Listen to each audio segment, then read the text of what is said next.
Chennai love story ఘన విజయం సాధించాలి అంటున్న Chiranjeevi. Chennai love story title వింటూనే చెన్నైతో నాకున్న అనుబంధం, జ్ఞాపకాలు గుర్తొచ్చాయి. ఈ సినిమాతో కిరణ్ మీ అందరి ప్రేమను పొందుతారని, ఘన విజయాన్ని అందుకుంటారని ఆశిస్తున్నా. ఆయనలాగే పరిశ్రమకు మరింత మంది కొత్తవారు రావాలని కోరుకుంటున్నా. అభిమానులు నన్ను ఇంతగా ఇష్టపడుతున్నారని తెలిసినప్పుడల్లా ఎంత సంతోషిస్తానో, నన్ను చూసి స్ఫూర్తి పొంది జీవితంలో ఏదైనా సాధించారని తెలిసినప్పుడు మరింత ఎక్కువ సంతోషిస్తాను. మీరంతా కలలు కనండి, వాటిని సాధించేందుకు కంఫర్ట్ జోన్ వదిలి ముందుకు సాగండి. ఖచ్చితంగా మీ లక్ష్యాన్ని అందుకుంటారు. అందుకు నేనే ప్రత్యక్ష ఉదాహరణ. మనకు ఉన్న ఈ ఒకే ఒక్క జీవితాన్ని సార్థకం చేసుకోండి. ఈ పరిశ్రమలో నేనింతకాలం విజయవంతంగా కొనసాగానంటే దాని వెనుక ఎంతోమంది విశేష కృషి ఉంది. నేను నటించిన ఎన్నో సినిమాలకు అద్భుతమైన సంగీతం ఇచ్చిన మణిశర్మకు నా కృతజ్ఞతలు అని మెగాస్టార్ చిరంజీవి అన్నారు. కిరణ్ అబ్బవరం, గౌరీప్రియ జంటగా రవి నంబూరి తెరకెక్కించిన చిత్రం Chennai love story. SKN Sai Rajesh నిర్మించారు. మైత్రి మూవీ మేకర్స్ విడుదల చేస్తోంది. ఈ శుక్రవారం సినిమా విడుదలవుతున్న సందర్భంగా నిర్వహించిన వేడుకకి మెగాస్టార్ చిరంజీవి ముఖ్య అతిథిగా విచ్చేశారు.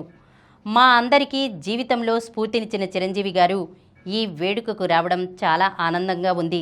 ఇందులో నేను పోషించిన స్టీవెన్ శంకర్ రోల్ నా కెరీర్లోనే ప్రత్యేకంగా నిలిచిపోతుంది. ఈ ప్రేమ కథ అందరికీ నచ్చుతుంది అని కిరణ్ అబ్బవరం చెప్పారు. రవితేజకి మరోసారి జోడీగా డింపుల్ హయాతి. రవితేజ, డింపుల్ హయాతి కలిసి ఇప్పటికే 2 చిత్రాల్లో మెరిశారు. ముచ్చటగా మూడోసారి ఈ జోడీ సందడి చేయడానికి సిద్ధమైనట్లుగా తెలుస్తోంది.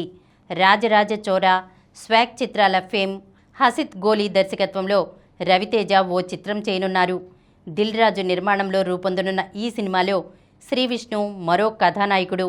ఇందులోనే రవితేజకు జోడీగా డింపుల్ హయాతి నటించనున్నట్లు సమాచారం. ఆమె ఎంపిక దాదాపు ఖరారైనట్లు తెలిసింది. ఇది వరకు ఖిలాడి, భర్త మహాశైలకు విజ్ఞప్తి సినిమాల్లో ఈ జోడీ కలిసి సందడి చేసింది. మరి రవితేజ సరసన డింపుల్ నటిస్తే శ్రీవిష్ణుకి జోడీగా ఎవరనేది తేలాల్సి ఉంది. ఈ సినిమా కోసం అగ్రకథానాయిక పూజా హెగ్డేని చిత్ర బృందం సంప్రదించినట్లు సమాచారం. ఆమె ఓకే అంటే ఈ కలయిక మరింత ఆసక్తికరంగా మారనుంది. వచ్చే నెలలోనే ఈ సినిమా పట్టాలెక్కనుంది. ఈ కార్యక్రమం మీకు ఎంతో నచ్చింది కదా.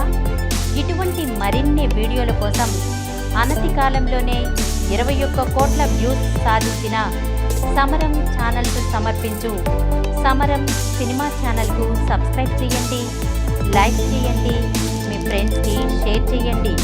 అలాగే ప్రక్కనున్న గంట సింబల్ని ప్రెస్ చేయడం మర్చిపోకండి.